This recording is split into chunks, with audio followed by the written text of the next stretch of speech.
العطاس بعد عملية تجميل الأنف.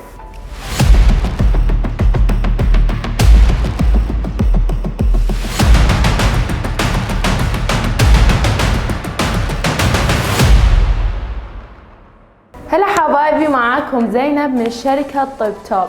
أشياء عادية كنتوا تسووها قبل عملية تجميل الأنف مثل العطاس، القحة، تنظيف الأنف من بعد العملية له حساسية وله تأثير سلبي على الشفاء. أي ضغط على الأنف من بعد العملية ممكن يؤدي للورم.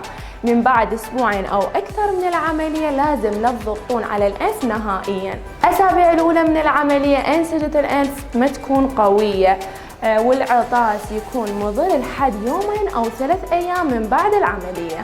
من بعد العملية من تردون تعطسون لازم ما تضغطون على الأنف، لأن عند العطاس يخرج الهواء من الرئتين إلى الفم. إذا أنتم تضغطون على الفم راح يطلع الهواء من الأنف، وهذا يؤدي إلى النزيف وفتح الخياط. في أسابيع الأولى من العملية الدكتور ما يوصي بتنظيف الأنف بقوة، ممكن يسبب لضرر ونزيف في الأنف.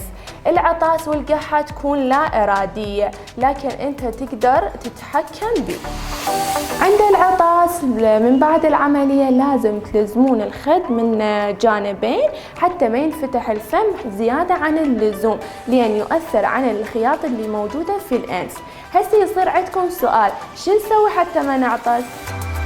لمنع العطاس من بعد العملية لازم تبتعدون عن الغبار والتراب والمواد المسببة للحساسية باستخدام الأدوية بوصفة الدكتور لمنع الحساسية.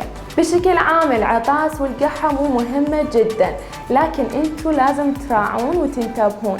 إذا عطستوا بصدفة ما تكون مضرة لنتيجة العملية.